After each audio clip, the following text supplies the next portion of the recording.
The following items cover a number of topics which have not been covered elsewhere in either the VFR or IFR lessons. 7 of them are in the JAR syllabus, and the remaining 2 apply only to the UK. Click on each item as required.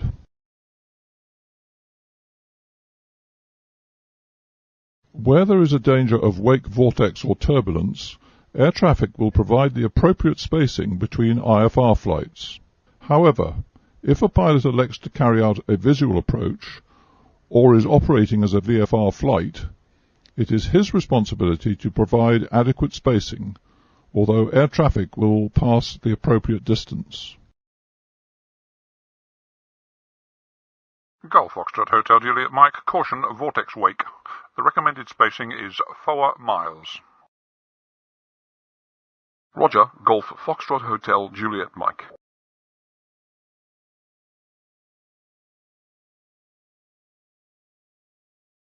When wind shear is forecast or reported by aircraft, air traffic will warn other aircraft until such time as aircraft report the phenomenon no longer exists. Golf Charlie Delta at 0745 for departing 757 reported wind shear at 800 feet. Airspeed lost 20 knots, strong right drift. Roger, Golf Charlie Delta.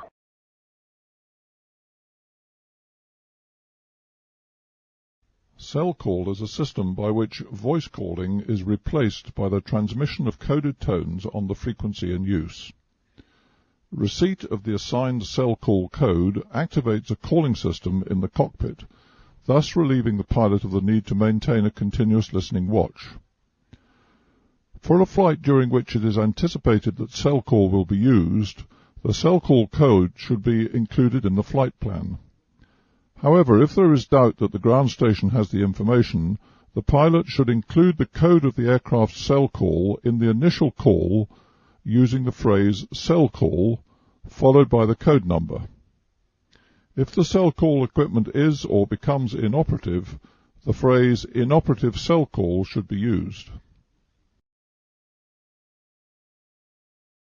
Alexander Radio, Oxbow 345, Selcal Alpha Hotel, Charlie Kilo.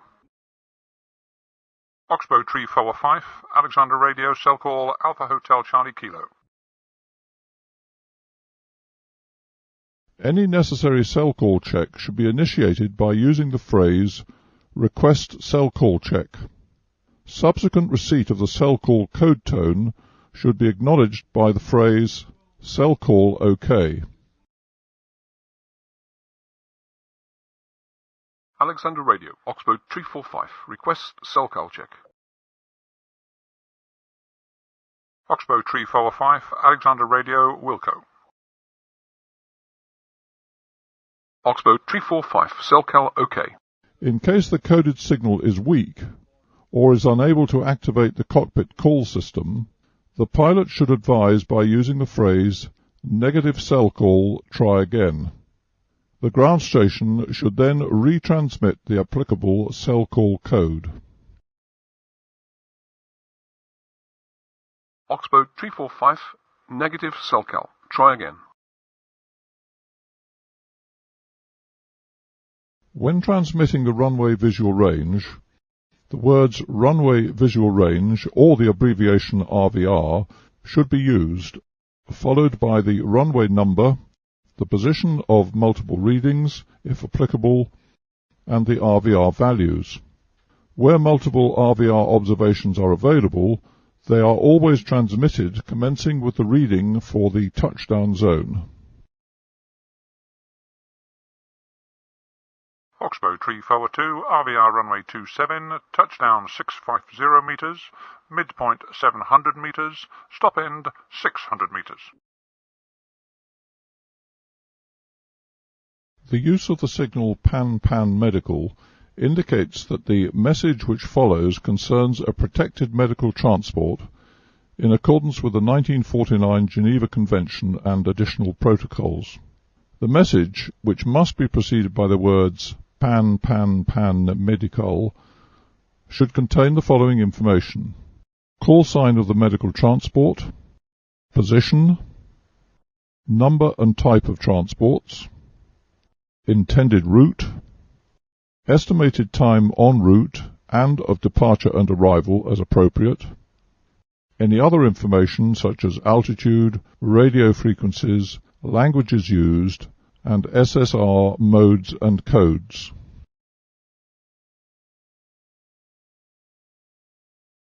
When conditions of standing water with or without reports of braking action are brought to the attention of a controller, the available information will be passed to aircraft likely to be affected.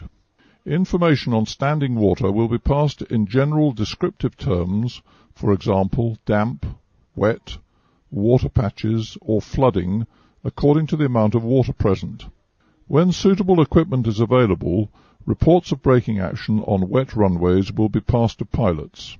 Other runway surface conditions which may be of concern to a pilot will also be passed by air traffic control.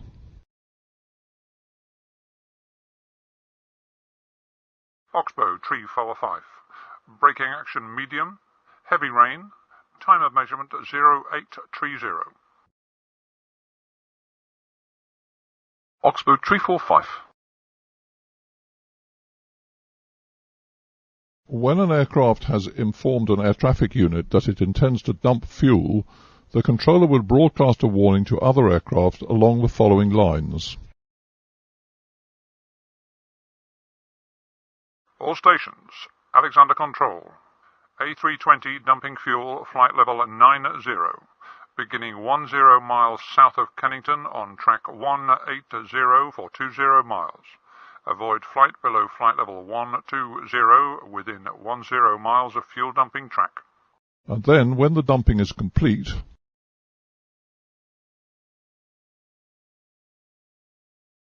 all stations, Alexander Control. Dumping completed.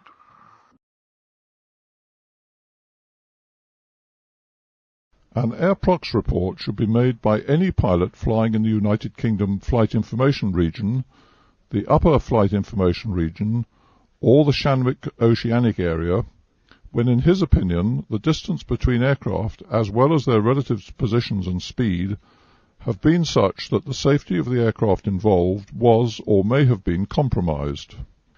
The initial report is made by RT to the air traffic unit in contact with the aircraft, except that if the controller's workload is such that he is not able to accept the report, the pilot will be requested to file details after landing. The pilot's report should commence with the words "Airprox Report" and should include the following items: call sign, SSR code, position of airprox, aircraft heading, flight level, altitude or height, altimeter setting, aircraft attitude, i.e. level, climbing, descending or turning, weather conditions, date and time in UTC, description of other aircraft, first sighting distance, and details of flight paths of both the reporting and reported aircraft. RT airprox reports are to be confirmed in writing within 7 days of the incident to allow follow-up action to be taken. The en route section of the UK Air Pilot contains all relevant details. Pilots citing substantial patches of oil are requested to make reports by RT to the air traffic unit with whom they are in communication, or the appropriate flight information service, in order that action can be taken.